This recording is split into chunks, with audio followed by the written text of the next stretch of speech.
Hello guys, how's it going? Okay, how are you all doing today, guys? Now today, I thought I'd do something a little bit different.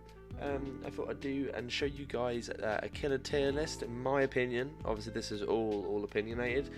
So this will just simply be my discussions about each killer, where I think they rank and why. So yeah, but this is my opinion on them, guys. I hope you enjoyed the video. If you do, make sure you like and subscribe. Leave a comment down below what you'd like to see me do next. Other than that, though, guys, we'll hop straight into it. Okay, so first we've got Ghostface.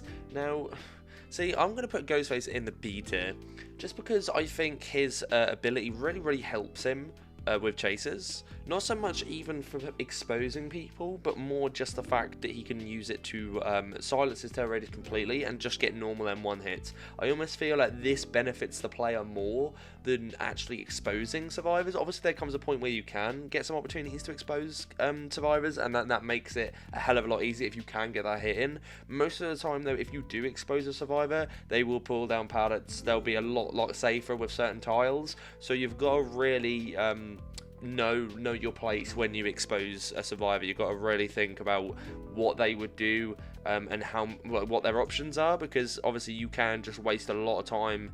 I believe this expose is 60 seconds without add-ons, so yeah, you know, in that time he can like, survivors can run 1 or 2 loops on you and waste that time where you thought you'd get an exposed hit in but you didn't.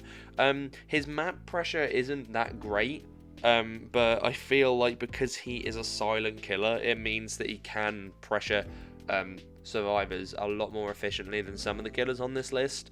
But also I think Ghostface depends on who you are as a player as well. I think it really can just be down to how you play him, and how well you can kind of combine some builds together with perks and add-ons. But yeah, no, I'd say Ghostface is fine in B tier, honestly. Anyway, next we've got Demogorgon.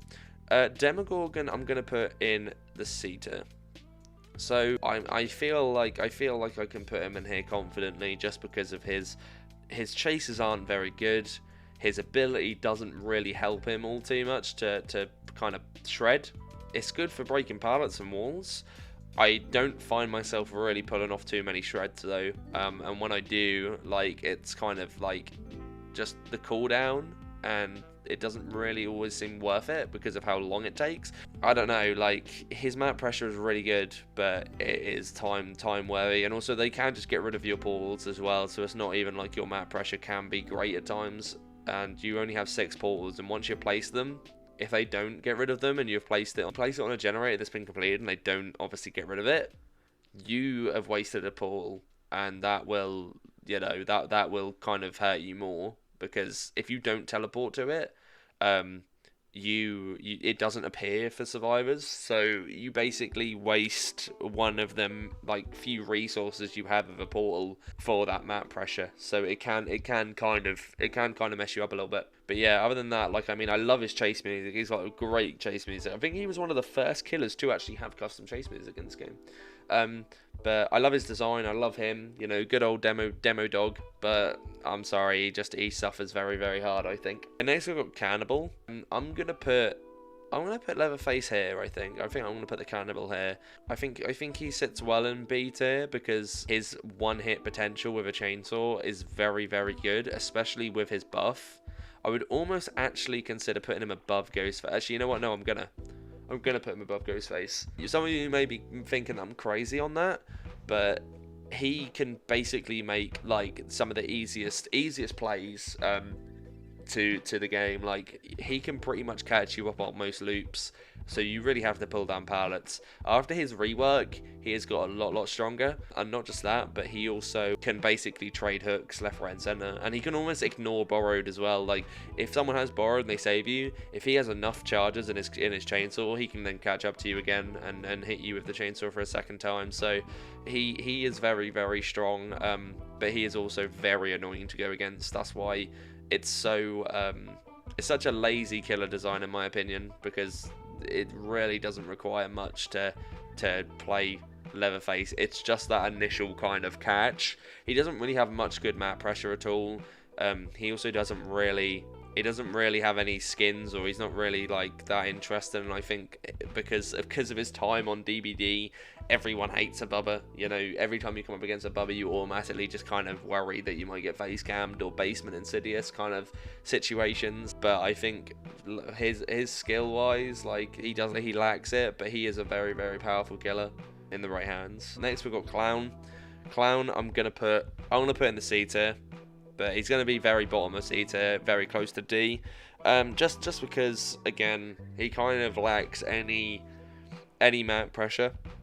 Same with most of these killers. Most of the killers that will be B or under will kind of lack any kind of like pressure to gens. Really, their power doesn't really help them with gens at all. But also their chase abilities as well. Because the thing with Clown is this means that obviously he has a long reload. It's very hard on inside maps for Clown to be able to actually hit anyone with his pots. He also, obviously, the throw-in isn't always that good, and most of the loops on the game, they can normally pull the pallet down without any mind game. So you kind of just waste a hell of a lot of time throwing and reloading your bottles. I think after his rework, where he obviously can now run, like he's at the same movement speed now, no matter what he does with his bot throwing.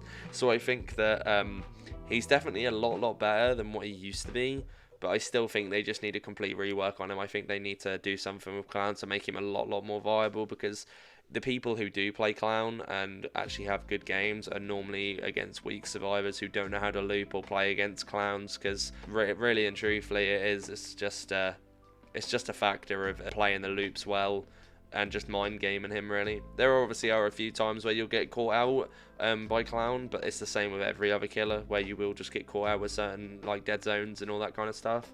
But yeah, I don't think Clown's anything too special, unfortunately. He's very strong with good add-ons though, but obviously I'm doing this based on no add-ons at all. So I'd like to see Clown reworked, because he's an interesting killer, he really is. But yeah, I don't see him being meta at all, honestly. He lacks any kind of pressure really to gens, and that is the one thing you want to be doing as a killer. You want to have this effect where you can have good map pressure and good chase pressure and gen pressure. So next we've got Doctor. I'm gonna put in B tier as well. Okay, next is Doctor. I want to put Doctor in B tier, but I want to put in between Ghostface and Leatherface, just because with Doctor, he obviously is an M1 killer, so he doesn't have an ability that can obviously help him in chases too much. He, however, does have an ability that can really help him track survivors easily. So it means that if you aren't very good at tracking, or you lose survivors a lot quickly than obviously the average killer, this is a good killer for you to pick up. His ability is really weird as well. Like, you shock and then they are completely unable to vault. It's like a 2-second delay. So even when you time your shocks right as Doctor, you still lose sometimes. They'll still vault the window, or they'll still vault the pallet, even though they shouldn't have done it. I don't know if this is on purpose, but it just seems like you've really got to time it well, and even a few seconds before they do it. If you can pull it off, obviously great, that's fantastic. But obviously it slows you down as a killer when you're shocking. So it means that obviously you kind of waste time when you shock a survivor like loads of times around a tile, because you are just making that loop even longer, but shocking them instead of just dedicating your time. I'd say that's about it for Doctor, really. Like, again, he doesn't have great map pressure. He doesn't have great kind of chasers, but in the right hands, if you time them well, you can definitely pull off some really quick chasers. But obviously his strong point is that, unlike other killers, you can really mess the game up with skill check and the screaming, and just obviously the people have to snap out of it, which is obviously time wasting and annoying. And it can also leave the survivors in certain situations where they can't heal, or they can't save, or that kind of thing. I think Doctor sits perfectly in the B tier. Okay, next we've got Hag. Now, as you guys know, I absolutely despise Hag. She's probably my worst killer. Easily probably my worst killer in this game. I cannot play Hag to save my life. I'm absolutely terrible on Hag. I don't know how people play her. easily one of the strongest killers in the game. I'm gonna put her at S tier, but just because she is very strong in the right hand. If you can get good on Hag, you can. It's almost like a nurse situation where you can basically make it so that there is nothing the survivor can do. You can basically put traps down in certain tiles where they either expose your trap and then they obviously vault a window or pallet, or you just mind game it and then pretend you're gonna teleport to it, but you don't. It pretty much puts a survivor in a point where they kind of lose either way, and that's what you want as a killer. She has great map pressure. She's great in chases because she puts obviously these traps down, and then it is a simple mind game. I do think that Hag is definitely one of the best killers in this game in the right hands. Seriously, she is very strong. And next we've got Billy. Now I think it's a given that Billy is a very strong character. However, I'm going to put him in A solely because obviously great map pressure. He's an extremely fun killer to play and play against, but he does lack some chase pressure with certain loops. He has to M1 if someone jumps a window, so it just basically makes him into a simple M1 killer, which is obviously very annoying. Survivors do it, so they just simply don't allow you to get a chainsaw in at a certain point. And yeah, like he's a very good killer in the right hands. Again, like some of the curves, some of the chases that you can get with Billy can be shut down instantly. You know, we are just solely basing this on their ability, and I would honestly say that Billy does come in an A tier, because I wouldn't say that he is up there at S tier. Honestly, I think I'd be too generous of Billy Willy to put him there, because like I said, he is a good killer and he has great map pressure, but it really depends on the map that you're playing, really. Right, next we've got Huntress. Huntress, again, I'm going to put an A tier, simply because she is the only killer as of now that has a projectile where it has no limitation to how far it can go. She is the only killer in this game where have, like, you know, infinite range. The only other killer to have a projectile is obviously Deathslinger. We aren't going to count Clown because it obviously throws it to slow the survivor down. It doesn't hit them. So Huntress can really, in the right hands again, be an extremely lethal killer, especially on big maps as well, big wide maps where have a lot more time to worry about on other killers who would need to catch up to you. Huntress doesn't need to do that, and she is in my opinion the most fun of a killer you can ever play. I wouldn't put her in S tier though, because again it comes down to the ability as a player, and there are certain maps, certain areas where she really does suffer. Any inside map Huntress does not really do well on, unfortunately, because obviously all the tall walls, all of that. She's also very slow as well. She's also a very slow killer, so that means that obviously when you wind up hatchets and when you are walking around loops, it takes longer than obviously the average killer to catch up. So yeah, you know, like she has again her weaknesses, but I think her strengths really do kind of just outweigh everything, really. She is the most fun of a killer I think you can have. She's a very good killer in the right hands, and it's great to pull off some really nutty shots. And yeah, I'd honestly say that is Huntress in a nutshell, really. You guys know how much I love Huntress. But yeah, I wouldn't put her on S tier, because I feel like S tier needs to be the tippity top point where there is almost nothing the survivor can do once you come up against a good enough killer. The next we've got Legion. Now I think most of you guys are going to know where I'm going to put Legion. In my opinion, D tier. He's possibly one of the worst killers in this game, in my opinion. He really suffers from Swifts, especially. But his problem is that his map pressure is good, and his hand is obviously just group pressure is good as well. Like Legion can really group up and you know, make more survivors suffer at once. But I just feel like it's a killer that really you can easily lose it to if you don't play your time well. He has absolutely nothing that helps him in the chase at all.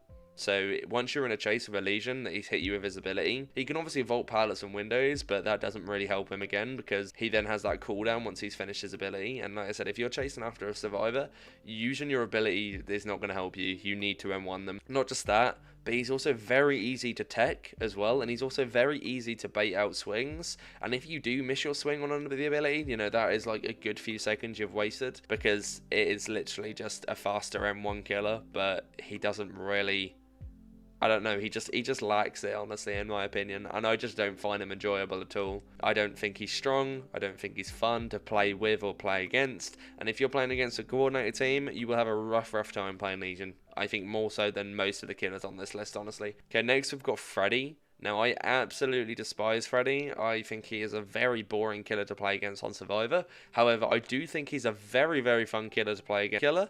I'm going to put him in the A tier, and I'm going to put him at the top of the A tier, so move out of the way, Billy. Just because he has insane map pressure, and he has insane chase pressure. Like, both of them two together, you have yourself quite a solid build. The only problem with Freddy is that survivors normally know how to kind of counter this, whether it be, obviously, pallets or snares, either avoiding them running away, making it so that they remember which, obviously, pallets have been used. I do think that his ability is good. Like I said, his teleporting is almost too good.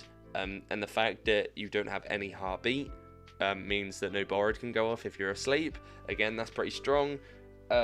And he is just very annoying to go against, because most tiles he can pretty much make it so you have to drop the pallet after one use. And if he's pallet Freddy, then, you know, like that's already quite annoying. If you've not been in a chase with him the entire game and everyone's used the pallets, you then have no idea what you're using. So Freddy can shut down chases pretty quickly. He has, like I said, he can teleport to pallets.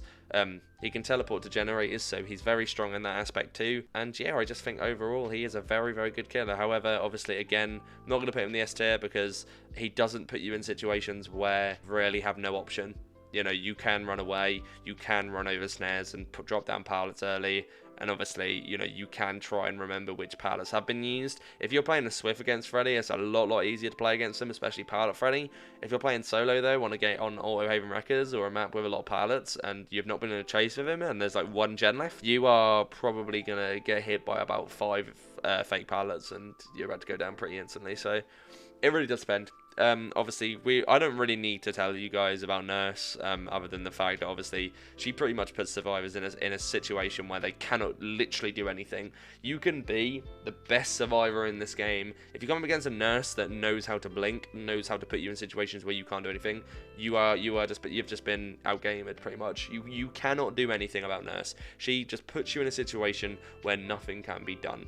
Her ability is by far one of the best because she shuts down chases quickly. It's great map pressure, and she has great group pressure as well. She can teleport between survivors. So again, you know, there's no more really to say about Nurse. She is just obviously incredible. Even after her nerf, she obviously suffered a little bit of weakness, but she is still obviously easily the most powerful killer in this game, and probably always will be. Unless they really hard nerf her, she's probably going to stay up there, and for good reason, you know, because her ability, her kit is high risk, high reward. So when you play Nurse, if you're not very good with her, your risk is obviously having a bad game because you don't know how to blink, you don't know how to put survivors in these situations. Whereas obviously once you get good with Nurse, you put these survivors in situations where they literally would be absolutely nothing to do. You know, they've got nothing. So yeah, I don't need more explanation than that. I don't think, guys, you know this. You know that Nurse is at the top if you play DBD, and if you don't, well, there you go. If you have not played against like a P3 Nurse who's like sweaty as hell with infectious, it's coming, and I tell you, that is not going to be a fun game for you. But you got to think that person who's playing Nurse, they have went through hours on hours of playing Nurse to perfect her, because it takes so long. It takes so long to get good on Nurse, seriously. You have to put so many hours in to really kind of see her improvements. Next, we've got Oni. Oni, I'm going to put in the A tier as well. I was going to put him high B, but I feel like he deserves it in an A because, again, his map pressure is really, really good, and his ability is very, very good as well. He can obviously shut down chases very quickly with his one-hit ability. His only problem is that you have to get the blood to begin with. So your first problem is obviously getting the person injured to obviously actually get your use of ability, because if you don't get an M1 in, obviously you are just suffering from that. So it's obviously, he's behind Billy, because obviously Billy can straight away get one hits, whereas obviously Oni, he has to work his way up through obviously blood to get it. But he's still a very, very good killer. He's very, very fun to play as well, very enjoyable. And yeah, he I can't fault him, honestly. I think that his only suffer is that obviously you need to get that first hit in. Once you've got that hit in, you can then just keep farming the blood if you want, or you can just down that survivor, because obviously every M1 hit you get, it does a chunk of your progress bar to the ability. But it obviously comes down to just getting the ability to begin with. Once you have it, Oni can shut down a game pretty quickly, but it's obviously just that startup. It's that startup. That's obviously the only thing that Oni suffers from. But I think that's balance. Okay, next we've got Pig. I think most people probably know that Pig will be in D tier. I was gonna say low C, but I feel like D because her kit is just terrible. Her bear traps, they are so RNG, it's painful. So it can be a very, very lucky game for you as Pig, or it can be a very unlucky game for you as Pig. There's no in between. So you can't really base her on a tier list based on luck, because, you know, even the best pigs can have a bad game because of simply just the pressure of the bear traps. Her dash is good and she can shut down some chasers quickly, but it depends on how good the pig is and how good the survivor is, because certain pigs will just bait that they're going to do a charge, and then they will obviously come out and chase the survivor, because the survivor would go into a false sense of security that they'd be dashing and then they'd be able to get that distance when obviously they wouldn't. So her dash comes in useful at certain tiles where obviously she can simply put the survivor in the dying state no matter what, because of just how quick her dash is and how quickly she moves through it. Because she can hit people through, obviously, pallets pretty quickly, but I would honestly say that Pig is not very good of a killer, unfortunately. As much as I'd love to, because, you know, Amanda do be sick, but unfortunately, it's just her RNG of bear traps makes her terrible, and her dash isn't all that too impressive, really. She becomes, yeah, probably one of the worst killers in this game as of far. Plague. Right, I'm going to put Plague in the C tier. The reason I'm going to do this is because, obviously, again, it kind of comes down to Oni a little bit, but a lot worse, because it's about getting everyone sick. Once they're sick, they obviously are then broken. Then it's up to the survivors if they cleanse or not. If they cleanse, I would probably put Plague in the A tier. Seriously, I would probably put Plague in the A tier if they cleanse in a game, but I'm basing this off of red rank survivors who don't cleanse. She's in the C tier, because once they're broken, she becomes an M1 killer. That's an M1 killer, you know, like her ability then does nothing for her. Obviously, she has one devotion pool, but it really depends on where that is on the map and when you use it, and especially at the end of the game as well. If people do decide to cleanse, that's a lot of time wasted that you have to go to these pools to actually do it. But good survivors won't cleanse. They'll wait out your one devotion pool, and then obviously once you're out on that, you are then just kind of out of luck, and then it's just, yeah, it's a big problem for you to kind of succeed as Plague. It can work. Some games can go really well, and like I said, if people cleanse, it can be an easy game for you. Most intelligent survivors won't cleanse till like the end of the game, to put you in a situation where you've then got to go to that pool to claim it. But then if everyone is then cleansed, you then have to hit them twice with it anyway, so it's not even that worth it. Next we've got Myers. I'm gonna put in the B tier. Actually, I'm gonna put him at the top of the B tier, I think, just because, again, he's a very good killer, and I love his design. His chase music is great. I love him as a killer. He's very fun to play against at times. However, it just takes so long to get to tier 3, so it's just his startup. It really depends on what map you're on, what survivors you play against, how quickly you get to tier 2, and then obviously whether you decide to go from tier 2 to tier 3 quickly or not. Either way, you know, you're kind of out of luck sometimes with it, because some survivors will just not let you get your tier 3, and even when you do get your tier 3, you might be 2 to 3 gens down, so you kind of, was it even really worth it? Probably not. But yeah, his chase music is obviously sick, his design is sick, but my problem that I suffer from him as well, and this is most of the reason why I lose my games as Myers, is I never know whether to M1 or tier 3. Like, I never know which one to do first, because if you use your tier 3 early in the game, you've got to then think how quickly a value you can get out of that game, like how much of a tier 3 you can actually use in the survivors. But I would honestly say that he belongs in the B tier. I wouldn't put him any higher than that, I don't think. Next we've got Spirit. Now, I kind of want to put the Spirit in the S tier, but I think I'm going to put her in the A tier, but I want to put her at the tippity top again. The reason Spirit is obviously there is because her mind game is nothing. You can stand still, survivors don't really know if you're actually phasing or not, so then it's just a case of, you know, vaulting, not vaulting, moving towards her, not moving towards her. It's very hard if you don't have Iron Will to play against Spirit, because she can just hear you. She's just very hard to play against when she uses her phase, because obviously there is nothing you can do. Pretty much he does put you in these situations. However, some spirits can obviously have bad games, and sometimes just the map doesn't go your way. Sometimes you just have them bad games where you don't track as well as you could. You know, it happens. Trapper is going in the D tier. I think we all knew this was going to happen. He lacks any kind of map pressure. He's obviously an M1 killer, so that's also his problem. His traps are good, and he has a very, very good snowball effect if obviously you can get it to work. But most of the time, survivors now know where you put traps. Most of the time, they know you'll put them in grassy areas, you'll put them on windows, you'll put them on pallets. So most of the time, they get untrapped, and that's your valuable time wasted of actually trying to get it to work. If Trapper has a snowball effect where he can literally get everyone trapped and down very quickly, it's absolutely amazing. You can shut down a game so quickly. But his ability, just base kit, no add-ons, is really, really bad for him. He's nowhere near going to be at the top with the way he is at the minute. Hopefully they do something to him to change him, but I honestly can't say much more. He doesn't really have that great of chase potential either. He can put traps down on pallets and windows, and obviously that can shut down chases if the survivor vaults it, but then it's just a case of obviously just just running away. Like Trapper takes a few seconds to set up, that gives the survivor a chance to run. So, you know, it really is dependent on again, many variables. Most of these killers do. Wraith, again, I'm going to put him in the D tier, unfortunately, because again, he doesn't really have a two lot to work with. His ability almost hurts him more than helps him, because it basically means that you obviously have this invisibility cloak and you move a little bit faster than you normally would without it, but you've got them that few seconds of ringing your bell, you've got that sprint burst, but some tiles you won't even be able to catch up to survivors on. There's most tiles you can't actually mind game with the bell, so you really just have to kill around the loop, and just kind of suffer from that without being able to do much. His map pressure isn't even that great, because even when he is invisible, you can hear him making his weird like noises, so you can't really even like be that stealthy with Wraith. And obviously you can also see his invisibility as well. Like, obviously it is a lot harder to see, but you can see it pretty easily for most people. But yeah, his looping ability is not great at all, honestly, and yeah, I think he needs a little bit of love. Dick Slinger, man like Death Slinger. Now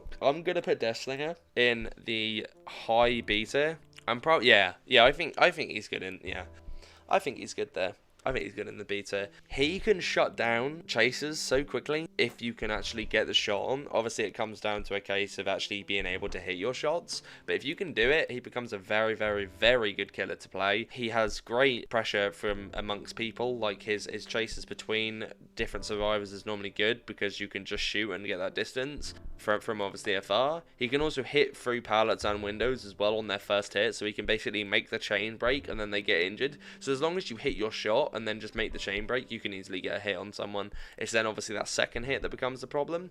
But like I said, some loops basically make it so the survivor can't really do a whole lot. His problem obviously is that he's a lot slower than some killers, so he lacks like kind of map pressure from obviously being able to move around quickly.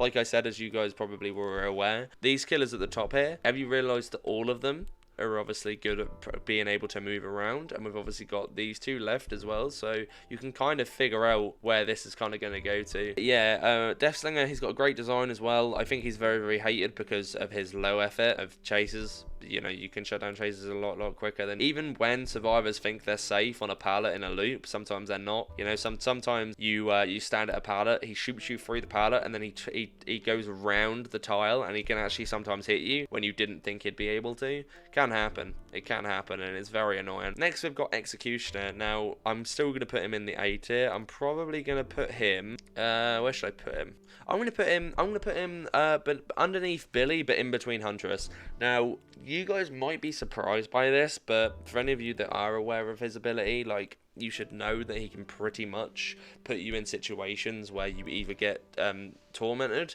or you don't. His ability allows him to hit through collision from behind things, like through walls, through pallets. You know, like he can actually hit you through these things. So it really comes down to the ability as the killer to really pull these things off. But he is a very, very strong killer in the right hands, and some good angles can just get you guaranteed hits. Like I said, he can hit through windows and pallets, so it basically makes it so once you're in the vault animation, he can hit you, there's nothing you can do about it. And like I said, if you get tormented, he can put you in a cage, or he can instantly kill you, so it completely eliminates that second hook, like, time wasting. He pretty much puts you in it event, like, soon as possible. And if you're tormented on your final hook, he can just kill you there and then. Completely eliminates any kind of flashlight save, pallet saves, anything like that. And it's obviously just a bit of a nightmare. You guys are probably thinking to yourself, well, how about you just don't get tormented? You pretty much, like, if he torments one tile, you've then just got to run away from that tile if you don't want to get tormented, but then it puts you in a risk of obviously not being able to find a pallet or window to vault, and it becomes obviously a big problem to actually do this. So I would honestly say that the Pyramid Head is fine there. Seriously, I'm surprised since he came out that they didn't actually kind of change him in any way possible, seriously, because he was very, very strong. I'm glad they have now changed him a little bit, and now he does have a bit of a consequence to his ability, but I don't think it's anything to, like, worry about, because he is still a very, very strong killer in the right hands. And yeah, he is really, really good. Finally, the Blighty boy. I'm gonna put Blight in the A tier as well. I think I'm gonna put Blight in between Oni and Huntress, honestly, just because he has great map pressure, and he can pretty much off the bat just literally go from one side of the map to the other if he really wants to, and he can shut down chasers very, very quickly. Now these two things paired together, and you've got yourself an absolutely insane killer that can literally just pretty much break chasers instantly. And that paired with the map pressure means that with the right builds, he can be very, very strong, with obviously just knowledge of knowing what gens are being worked on. And obviously with the meta as currently, with Hex, Undying, Tinker and Ruin, it makes it so hard when you're playing against a Blight to actually complete gen. So yeah, I would honestly say that Blight is a very, very strong killer as of now. They're doing a good job with him. I love his design. I love playing against him because he does have some counters. You know, if you are very tight around corners, he cannot hit you. You put him in a situation where he cannot simply hit you, which is obviously great. So he does have some counters, and I would say he's a fun killer to play against. So yeah, I honestly would say that this has been a successful tier list, guys. I hope you've enjoyed the video. I hope it hasn't been too long and too boring for you if you did make it all the way to the end. But yeah, that is my opinion on the tier list, guys. The problem with DVD is that it changes a lot. Like, my opinion would probably change on these killers every so often because of how they're played, how I perceive them, how I play them, you know, all that kind of thing. Because again, I would probably put Billy in S tier if his overheat mechanic wasn't also a thing as well. I think Billy's overheat mechanic is obviously a problem for him. Obviously in the right hands, people can obviously avoid it, but it now makes it a bit of a consequence for the player to be very, very aggressive with their chainsaw. And yeah, obviously a few other tweaks here and there from other killers would probably change my mind over the few coming just changes over the chapters. But yeah, guys, I hope you enjoyed this video. If you do, like I said, make sure you subscribe, make sure you like, make sure you comment, let me know what you guys would like to see next. But yeah, that's it from me. I will do a Survivor tier list as well, so you guys can go and watch that. But yeah, guys, I hope you really enjoyed this video. I enjoyed making it, and I'll catch you in the next video. Alright, guys, take it easy.